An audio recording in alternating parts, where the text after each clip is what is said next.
Hello बच्चों, welcome back. अब हम अगले एक और वीडियो ऑडिट एडवांस ऑडिटिंग के बारे में बात करने जा रहे हैं।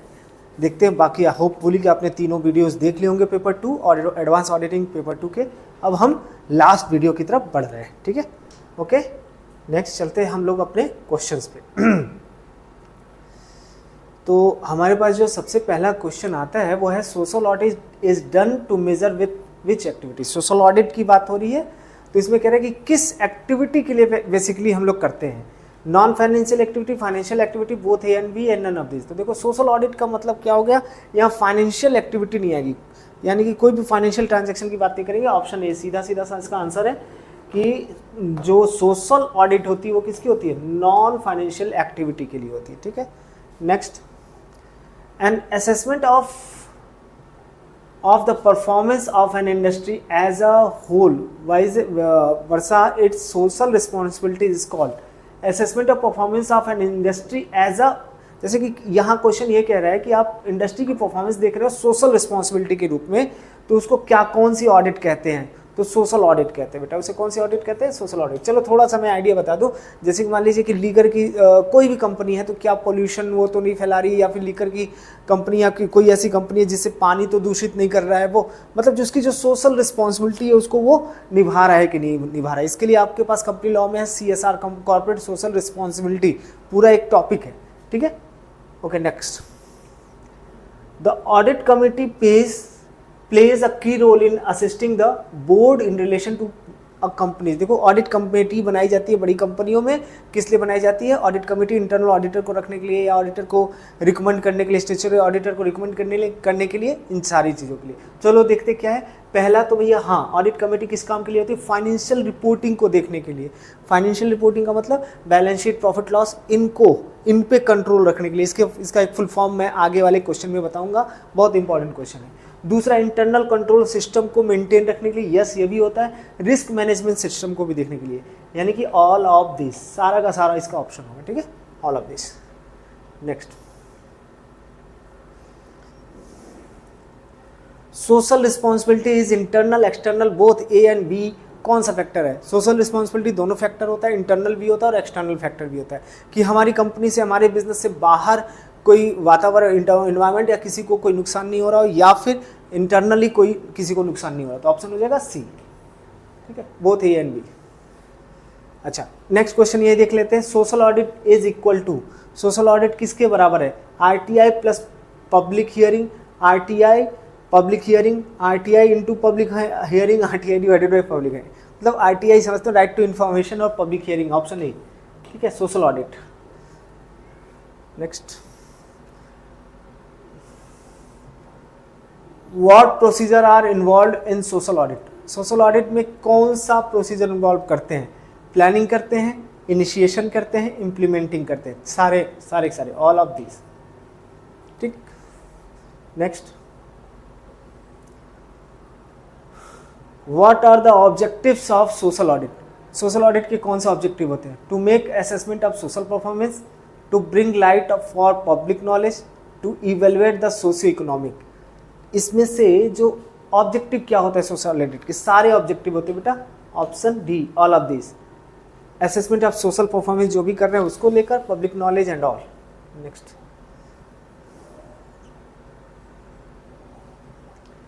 इंटरनल सोशल रिस्पॉन्सिबिलिटी इंक्लूड्स, जो इंटरनल सोशल रिस्पॉन्सिबिलिटी है तो उसमें क्या होता है, स्टाफ को बेनिफिट पहुंचाना तरह तरह के, keeping factory area clean, playing statutory dues on time, ये सारे बेटा all of this. Social responsibility यही तो है सरकार हमारी समाज के प्रति, या इंटरनल, हम जब कंपनी अपने एम्प्लॉयज़ को बेनिफिट पहुंचाता है दुनिया भर के अलग अलग, और ये तो यार मैनेजमेंट का पार्ट होता है, एम्प्लॉय जितना खुश होगा उतना बेहतर काम करता है। फैक्ट्री को क्लीन रखना, और जितने भी स्टेटूटरी ड्यूज है जैसे GST टैक्स, उसको समय पे करना, all of this. Next, external social responsibility includes, external social responsibility में क्या आता है, ट्री प्लांटेशन, यस आता है, setting up plants in backward areas, yes ये भी आता है, जनरेशन ऑफ जॉब अपॉर्चुनिटी, ये सारे social responsibility, option D. Next, for the first who publish the report of their social audit. Social audit का सबसे पहले किसने रिपोर्ट पब्लिश किया था? टाटा ने, टिस्को ने, बिरला ने। तो बेटा सबसे पहले टिस्को ने क्या किया था? सोशल रिस्पॉन्सिबिलिटी सोशल ऑडिट की रिपोर्ट जारी की थी। इसी में देख लेते हैं, audit committee are comes under which section of company act. किस सेक्शन में आता है ऑडिट कमेटी? तो सेक्शन 177 देख लोगे। नेक्स्ट,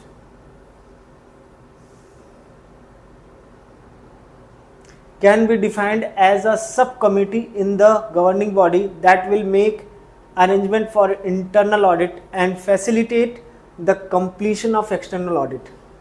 कहते हैं कि can be defined as a sub committee in the governing body that will make arrangement for internal audit and facilitate the completion of external audit. Sub committee के रूप में काम करता है गवर्निंग बॉडी के, और ये क्या काम करता है बेटा? ये अरेंजमेंट करता है इंटरनल ऑडिट के लिए और एक्सटर्नल ऑडिट को फैसिलिटेट करता है। तो अभी थोड़ी देर पहले बताया कि ऑडिट कमेटी बनाई इसलिए जाती है इंटरनल कंट्रोल को करने के लिए, इंटरनल ऑडिट को करवाने के लिए और एक्सटर्नल ऑडिट को करवाने के लिए। ठीक है, तो ऑडिट कमेटी ये सब कमेटी होती है गवर्निंग बॉडी की। नेक्स्ट, एक नॉर्मल ऑडिट कमेटी और normal audit committee consist of कितने मेंबर होते हैं? एक नॉर्मल ऑडिट कमेटी में 3 to 5 मेंबर्स। इसी में एक और क्वेश्चन देख लेते हैं, under which outside directors are in majority. इसमें से किस में आउटसाइड ऑडिटर जो होते हैं वो मेजॉरिटी में होते हैं? तो ऑडिट प्रोग्राम तो कोई कमेटी होती नहीं है, ऑडिट प्रोसीजर भी कुछ नहीं होता, तो ऑडिट कमेटी बेटा, सीधा सीधा answer. Next, audit committee consist of, audit committee में क्या क्या होता है? रेगुलेटरी एजेंसी होती हैं। यस, रेगुलेटरी एजेंसीज का मतलब क्या बोलते हैं, आपके पास कोई और डिपार्टमेंट, एक्सटर्नल इंटरनल ऑडिटर भी होते हैं, बोर्ड ऑफ डायरेक्टर्स होते हैं, एग्जीक्यूटिव डायरेक्टर्स होते हैं, इसमें सारी चीज़ें होती हैं, ऑल ऑफ दिस। रेगुलेटरी जैसे IRDA से कोई आ गया, मान लीजिए टैक्स डिपार्टमेंट से है, तो ये रेगुलेटरी एजेंसीज कहलाती हैं। ठीक है, देख लीजिए। Next, What are the responsibilities of audit committee? Audit committee की क्या रिस्पॉन्सिबिलिटी है? Oversight of ICFR। ICFR का फुल फॉर्म होता है बेटा internal control on financial reporting. आपने अभी थोड़ी देर पहले भी ये देखा था कि क्या करेगा ऑडिट कमेटी? सबसे पहले तो ओवरसाइट करेगा, internal control on financial reporting को देखेगा, रिस्क को ओवरसाइट करेगा, ओवरसाइट ऑन इंडिपेंडेंट ऑडिटर, यानी कि तीनों काम करेगा, ऑल ऑफ दिस। अच्छा, अभी देखो ऊपर का नीचे ही आ गया, ICFR stand for internal control on financial reporting. ठीक है, internal control over financial reporting, internal control over financial reporting वहाँ भी है। इंटरनल कंट्रोल ऑन नहीं होना चाहिए, ओवर ही होना चाहिए। ठीक, ओवर, तो ऑप्शन तो दोनों दिया है यहाँ पे, internal control over financial reporting, internal control on factory risk, internal, ये दोनों तो नहीं होगा, ये भी नहीं होगा, इनमें से कोई एक होगा। ठीक है, ए और बी में। अच्छा, ये भी नहीं होगा, रिकॉर्डिंग लिखा हुआ है। ठीक है, तो ऑप्शन ए। ठीक, ऑप्शन ए देख लो। Next, audit committee's performance evaluation is a, audit committee के परफॉर्मेंस का इवैल्यूएशन क्या होता है? वो ऑडिट कमेटी अपने परफॉर्मेंस का सेल्फ असेसमेंट करती है, option A. Next, who evaluate performance of individual members. Individual members के परफॉर्मेंस को कौन इवैल्यूएट करता है? काउंसिल करती है, मैनेजमेंट करता है, या चेयरपर्सन करता है? तो चेयरपर्सन करेगा बेटा। ओके, और ये इंडिविजुअल मेंबर किसकी बात कर रहे हैं ना बेटा? ये ऑडिट कमेटी के मेंबर के परफॉर्मेंस की बात हो रही है। और उस ऑडिट कमेटी में जो चेयरपर्सन होगा उसको कौन इवैल्यूएट करेगा? उसके परफॉर्मेंस को कौन इवैल्यूएट करेगा? तो काउंसिल करेगी बेटा।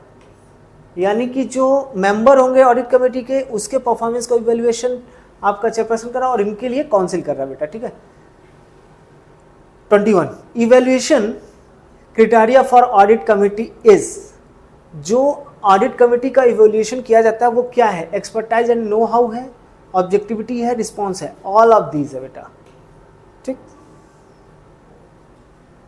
मतलब ऑडिट कमेटी जब इवेल्युएट करोगे तो उसमें क्या क्या चेक करते हैं, तो कि ऑडिट कमेटी में जो लोग हैं उनकी एक्सपर्टाइज क्या है, नो हाउ क्या है, उनके पास इंटेलेक्चुअल प्रॉपर्टी क्या है, उनकी ऑब्जेक्टिविटी क्या है, उनके रिस्पॉन्सेज कैसे हैं, ये सब सारी चीज़ें देखी जाती हैं ऑडिट कमेटी के अंदर।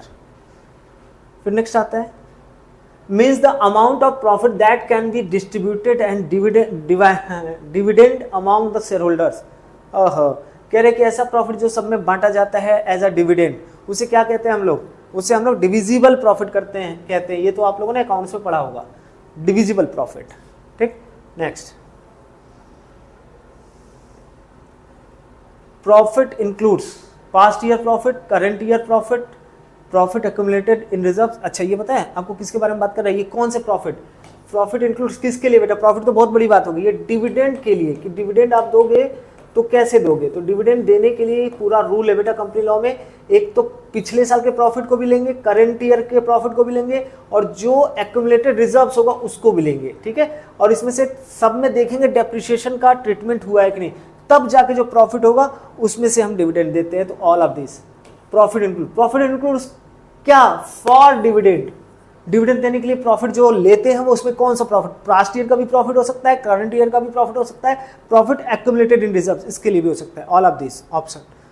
ठीक, अब यहाँ पे जो ग्रॉस प्रॉफिट, अब फिर से बेटा जो ग्रॉस प्रॉफिट की बात करें किसके लिए, फॉर डिविडेंड, डिविडेंड देने के लिए जो डिविडेंड डिक्लेयर करना है उसके लिए जो ग्रॉस प्रॉफिट आप ले रहे हैं उसमें क्या क्या आना चाहिए, profit earned from difference of sale and cost. Yes, sale and cost का जो भाई हमको पता है प्रॉफिट कहां से आता है, profit is equal to sale minus cost, सबको पता है, ये तो होगा ही होगा। अच्छा जी, selling price minus cost of production, yes यहां से भी जीपी आ सकता है, जीपी निकालने के लिए selling price minus cost of production भी हो सकता है। अच्छा तीसरा कह रहा है opening stock plus purchase plus direct expenses minus closing stock minus sales. अरे बाबा इन तीनों मेथड से आप ग्रॉस प्रॉफिट निकाल सकते हैं, ग्रॉस प्रॉफिट इन तीनों मेथड से आ सकता है। ठीक, next profit which is further use to reinvest in businesses known called. देखो प्रॉफिट ऐसा प्रॉफिट जो कि दोबारा बिजनेस में लगाया जाता है। तो आपको ध्यान होगा जब हम पढ़ते हैं आप लोग 6 सेमेस्टर में आप लोगों ने पढ़ा होगा अकाउंट्स में या पिछले सालों में पढ़ा होगा कि जैसे सेल्स आया, सेल्स में से सारी चीजें लेस करते करते आपके पास नेट प्रॉफिट आया या profit available for share holder. ठीक है, तो उसमें से इस प्रॉफिट में से आपने क्या दे दिया बेटा, प्रॉफिट में से मान लीजिए 10,000 का प्रॉफिट है और आपने कहा कि इसका मैंने 50% क्या दे दिया, डिविडेंड दे दिया। किसको, शेयर होल्डर को। मान लीजिए 5,000 रुपये डिविडेंड दे दिया, बचा 5,000। तो क्यों 5,000 बचा के रखा, शेयर मार्केट के अंदर भी हम यही करते हैं, हम ये चीज चेक करते हैं कि उसने डिविडेंड कितना दिया। तो अगर वो 50% या 10% डिविडेंड दे रहा है यानी कि 90% प्रॉफिट रिटेन कर रहा है, किस लिए, दोबारा उस कंपनी में पैसा लगाने के लिए, उसी कंपनी में फिर से लगाने के लिए। इसलिए शेयर मार्केट में कहा जाता है कि जिसकी रिटर्न अर्निंग ज्यादा है तो इसका मतलब उसको अपनी कंपनी पर भरोसा है और वो कंपनी को और लेकर आगे जा सकता है। तो इसका आंसर हो जाएगा बी, रिटेन अर्निंग। ऐसा प्रॉफिट जो फर्दर यूज किया जाता है री इन्वेस्टमेंट के लिए, वो रिटेन अर्निंग कहलाता है। और रिटेन अर्निंग कैसे आ रहा है, जब हम प्रॉफिट जो होता है उसमें से डिविडेंड दे देते हैं, जो बचा रह जाता है उसको हम रिटेन अर्निंग कहते हैं। ठीक है, चलिए very good. Next share market का भी ज्ञान लेते रहिए। Next, which can be distributed legally in the form of dividends to the share holder of a company is called, which can be distributed legally in the form of dividend, dividend के form में legally distribute किए जाते हैं share holder को, उसे क्या कहते हैं हम लोग, डिविजिबल प्रॉफिट को ही हम लोग भेजते हैं बेटा। ठीक है, next, profit of a company depends on, profit company की प्रॉफिट किस पे डिपेंड करती है, कितनी लागत लगी, रिस्क कितना है, एफिशिएंसी, सारी चीजें, ऑल ऑफ दिस सारी चीजें होती है। Next, divisible profit is depend upon, divisible profit किस पे डिपेंड करता है, प्रॉफिट पे, लॉस पे, रिटेन अर्निंग पे, बोलो डिविजिबल प्रॉफिट पे, जो प्रॉफिट होगा उसी में से बटेगा ना। अगर लॉस होगा तो कहाँ आप डिविजिबल प्रॉफिट रह गया, रिटेन अर्निंग तुम्हारा डिविजिबल प्रॉफिट होता ही नहीं है, वो री इन्वेस्टमेंट होता है। 29, divisible profit is shown on which side of balance sheet, divisible profit जो होगा वो किधर दिखाया जाएगा बेटा, एसेट साइड में नहीं दिखाते, हम लायबिलिटी साइड में दिखाते हैं। ये सब अकाउंट्स के क्वेश्चन, आई होप सो आपको ये बात पता होगी। चलिए नेक्स्ट, आप लोग तेज बच्चे हो। Next, divisible profit is a change to, divisible profit किसे कहते हैं, change to profit and loss account, P&L appropriation account, loss only, none of this. क्या होता है बेटा, P&L appropriation account में जो बच जाता है उसको divisible profit is a charge to, कहाँ चार्ज किया जाता है डिविजिबल प्रॉफिट, P&L appropriation. देखो होता क्या, जब नेट प्रॉफिट आती है तो उसको हम लोग P&L appropriation में लेकर आते हैं, उसमें से जनरल रिजर्व, बोनस, इक्विटी जो बांटना होता है वहाँ से बांट देते हैं, डिविडेंड जो भी बांटना हो उसको डिविजिबल प्रॉफिट कहते हैं. 31. Which of the following are the determinants of divisible profit. Divisible profit के इसमें से कौन कौन से डिटर्मिनेंट्स है. सोर्स ऑफ डिविडेंड्स भी है, arrear of depreciation, provision and reserve. इसमें से सभी चीजें डिविजिबल प्रॉफिट में से दी जाती है. Option D. Next. For the purpose of audit regarding divisible profit an auditor should go through. Divisible profit को देखने के लिए ऑडिटर को कहाँ चेक करना चाहिए, एओए, एमओए या बोथ, दोनों को चेक करना चाहिए. ठीक है, उसके एक बार वहाँ देख लेना चाहिए क्या क्या बोलते हैं डिविजिबल प्रॉफिट के लिए उन्होंने क्या बना रखा है. ठीक है. Next. Court decision regarding dividend must be considered by during audit. किसके द्वारा कंसीडर करना चाहिए, ऑडिटर के द्वारा. अगर कोर्ट ने कोई डिसीजन दे रखा है डिविडेंड की तो आप ऑडिट करते समय ऑडिटर को इस बात पे ध्यान जरूर देना चाहिए, कोर्ट के ऑर्डर को जरूर पढ़ना चाहिए. Next. Under which section dividend can be declared and paid after making provision for arrear of depreciation. किस प्रोविजन में कहा जाता है कि डिविडेंड तभी डिक्लेयर करेंगे जब आप प्रोविजन फॉर डेप्रिसिएशन और एरियर ऑफ डेप्रिसिएशन हटा लेंगे. तो कहते हैं section 123.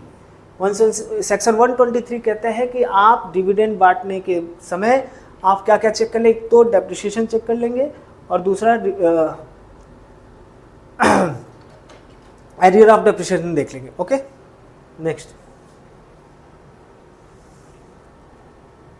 If the provision of the act have not been followed regarding divisible profit it should be mentioned in.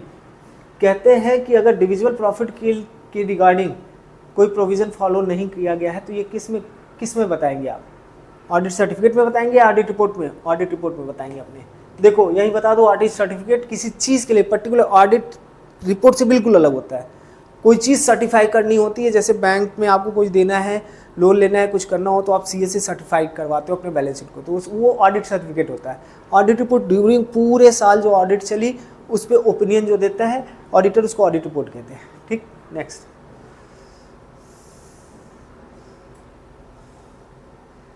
It is not necessary to write off capital loss out of. अच्छा, capital loss को किससे हम right of नहीं कर सकते. Capital profit होता है capital, जो भी कैपिटल एसेट या कुछ भी आप सेल परचेज करते हो, तो कैपिटल लॉस जो होगा उसको अगर हटाना हो तो हम किससे नहीं कर सकते बेटा, रेवेन्यू प्रॉफिट से नहीं कर सकते. ठीक है. वैसे तो रेवेन्यू लॉस से भी नहीं कर सकते, लॉस है तो उससे क्या राइट ऑफ करोगे, तो प्रॉफिट से ही करोगे. तो सही आंसर है revenue profit. Next. Which of the following means profit which is to be divided among shareholders. Which of the following means profit which is to be divided among shareholders. इसमें से कौन सा profit है जो share holder के बीच में divide किया जाता है. Reserves, dividend. ठीक है. रिटेन्ड अर्निंग, तो डिविडेंड को शेयर होल्डर्स के बीच में बांटा जाता है. प्रॉफिट का वो हिस्सा जो शेयर होल्डर्स के बीच में बांटा जाता है, तो रिजर्व रहता है. रिटेन्ड अर्निंग फिर से कंपनी में दोबारा लग जाती है, तो डिविडेंड को ही हम शेयर होल्डर्स के बीच में बांटते हैं. Next. Which of the following point must be checked properly by directors while determining dividend? Dividend declare करने से पहले डायरेक्टर को कौन कौन से पॉइंट चेक कर लेने चाहिए. प्रॉफिट को चेक कर लेना चाहिए. Yes. Determination of rate of dividend, dividend क्या है उसको चेक कर लेना चाहिए. ठीक है. रूल्स एंड रेगुलेशन क्या है डिविडेंड के लिए उसको चेक कर लेना चाहिए, यानी कि all of this. Option D. Next. The dividend which is declared by the directors during the continuance of the financial year is called. The dividend which is declared by the directors which during the continuation of the financial year, जो financial year के बीच में जो dividend declare किए जाते हैं उसको वो interim dividend कहते हैं बेटा. Interim dividend. देखो प्रोपोज डिविडेंड वो होते हैं जो बोर्ड मीटिंग में प्रपोज किए जाते हैं कि इतना डिविडेंड देंगे। जो हम क्या करते हैं डिक्लेयर करते हैं मीटिंग में, बोर्ड एनुअल जनरल मीटिंग में, वो क्या हो गया, फाइनल डिविडेंड हो गया। लेकिन अगर हम उसके बीच में ड्यूरिंग फाइनेंशियल ईयर के बीच में कोई डिविडेंड देते हैं, कंपनी देती है, तो उसको हम इंटरिम डिविडेंड कहते हैं। ठीक है, next,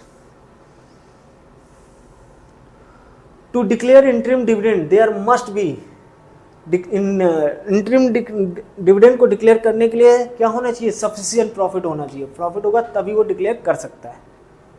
next, who declares interim dividend, कौन करता है, अभी थोड़ी देर पहले बोला इंटरिम डिविडेंड कौन करता है, बोर्ड ऑफ डायरेक्टर्स बेटा। ठीक, next, which dividend is approved in AGM of companies, इसमें से कौन से डिविडेंड को हम क्या करते हैं बेटा, एजीएम में अप्रूव कराते हैं। अभी थोड़ी देर पहले बताया कि एक जो बीओडी प्रपोज करता है तो उसे प्रपोज डिविडेंड कहते हैं, जो एजीएम में हम फाइनल करते हैं उसको कौन सा डिविडेंड कहते हैं, फाइनल डिविडेंड। तो फाइनल जो डिविडेंड अप्रूव किया जा रहा है वो कौन सा वाला किया जा रहा है, जो बीओडी ने प्रपोज किया था, प्रपोज डिविडेंड को। ठीक है, इंटरिम डिविडेंड तो बेटा बीओडी ही सब कुछ कर देता है। Next,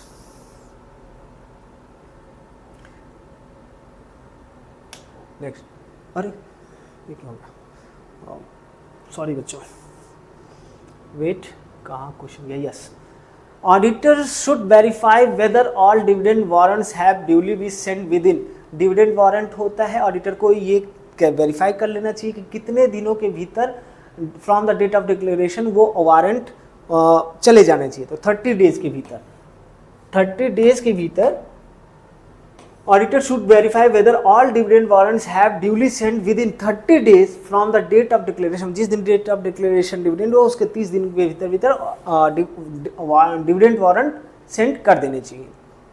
next, what is the primary objective of cost audit, देखो कॉस्ट ऑडिट के बारे में थोड़ा सा बता दूं। कॉस्ट ऑडिट क्या होता है कि जहां पर कॉस्ट बुक मेंटेन की जाती है बेटा, कॉस्ट बुक भी होता है, जैसे आप लोग फाइनेंशियल बुक्स मेंटेन करते हो, उसके बाद कॉस्ट अकाउंटिंग भी होती है, अकाउंटिंग की बुक मेंटेन की जाती है, उसके भी लेजर बनते हैं, उसमें कैश शीट क्या बोलते हैं, कॉस्ट शीट तो आपने पढ़ा ही होगा, लेजर्स नहीं बनाए होंगे आप लोग, अगर आप सीए या फिर और अदर क्लासेस कर रहे होगे तो आपने उसके लेजर्स भी बनाए होंगे। एक बनता है जीएलए, जनरल लेजर अकाउंट भी बनता है उसमें, वहाँ बस अंतर इतना होता है कि वहाँ फाइनेंशियल डेटा नहीं जाता है, इंटरेस्ट कैपिटल इनका डेटा नहीं जाता। ठीक है, तो वो कहते हैं कि उसके लिए ऑडिट करवाती है सेंट्रल गवर्नमेंट की, और उसको ऑडिट कौन करता होगा, सीएम में करते हैं, कॉस्ट मैनेजमेंट अकाउंटेंट, और जहाँ सीएम में नहीं होते तो सीए भी कर लेते हैं। तो वही कहता है कि कॉस्ट ऑडिट का प्राइमरी ऑब्जेक्टिव क्या होता है, मैक्सिमाइज प्रॉफिट जनरेशन नहीं भैया, ये ऑडिटर का कभी काम नहीं होता। Ensuring compliance with tax laws नहीं, ये भी इसका काम नहीं है। Verifying the accuracy and efficiency of cost structure, ये होता है बेटा कॉस्ट ऑडिटर का काम, option C, verifying the accuracy and efficiency of cost structure. ठीक है, next, what is the scope of cost audit, cost audit का स्कोप क्या है, दायरा क्या है, कहाँ कहाँ कर सकता है। इंक्रीज कॉम्प्लेक्सिटी को बढ़ाना, ऑडिटर क्यों बढ़ाएगा कॉम्प्लेक्सिटी को, बहुत ज़्यादा किसी चीज़ को कॉम्प्लेक्स क्यों बनाएगा। Cost reduction insight, cost reduction भी इसका काम नहीं, वो तो कॉस्ट अकाउंटेंट या मैनेजमेंट अकाउंटेंट का काम है, कॉस्ट को कैसे रिड्यूस करें। Assessment of cost accounting record and system, yes ये वाला काम होता है, जितने असेसमेंट करना कॉस्ट अकाउंटिंग एंड रिकॉर्ड्स को। ठीक, next, what is one advantages of cost audit, cost audit का एक एडवांटेज क्या होता है, इंक्रीज कॉम्प्लेक्स, फिर से वही आ गया बेटा, cost advantage of cost audit, cost reduction insight. अब आप कहोगे सर अभी थोड़ी देर पहले आपने कॉस्ट ये मना किया था, तो उसमें ये था बेटा कि ऑडिट, कॉस्ट ऑडिट के स्कोप में क्या आता है। कॉस्ट ऑडिट का काम ये नहीं है कि कॉस्ट को रिड्यूस करना, उसको एसेस करना। अब यहाँ के एडवांटेज क्या होता है कॉस्ट ऑडिट, जब हम रिपोर्ट दे देते हैं कॉस्ट ऑडिटर जब रिपोर्ट दे देता है तो उसमें पता चलता है कि भाई इन कारणों से आपकी कॉस्ट बढ़ रही है, तो उसके कारण क्या होता है, कॉस्ट के रिड्यूस करने में हेल्प करता है। ठीक, next, what is the primary objective of social audit, social audit का प्राइमरी ऑब्जेक्टिव क्या है, maximizing profit, accountability for social responsibility, compliance with tax laws, lowering operation of cost. बेटा ये होगा option B, accountability for social responsibility. इस पे हमने कई क्वेश्चन कर लिए। What is the one important of social audit. Social audit का एक इंपॉर्टेंस क्या है? Decreasing transparency, lowering stock holder confidence, promoting ethical business conduct. ये एथिकल बिजनेस कंडक्ट को प्रमोट करना, मतलब एथिक्स के साथ बिजनेस को करना, ये सोशल ऑडिट का सबसे बड़ा रोल होता है। Next, what is the primary focus point of cost audit? Cost audit का प्राइमरी फोकस क्या होता है? Ensuring compliance with the market standard? नहीं, ये हमारा काम नहीं है, ऑडिटर का काम नहीं। Verifying accuracy and efficiency of cost structure, again वही आ गया, ऑप्शन बी, सेम क्वेश्चन ये लेकर ले देगा। अच्छा, next, which of the following is an essential element of an auditor's report? इसमें से ऑडिटर रिपोर्ट्स के एसेंशियल एलिमेंट क्या हैं? Statement of fact? नहीं। Signature and date? Yes. Materiality assessment? नहीं, ये तो रिपोर्ट में ओपिनियन में देगा। Regulatory compliance statement? ये भी वो करके देगा। तो option B, signature and date. Okay बच्चों, थैंक यू। होप सो आपने सारे वीडियो आप देखोगे। बेस्ट ऑफ लक, आपका पेपर शानदार हो, बहुत बेहतर हो। Thank you.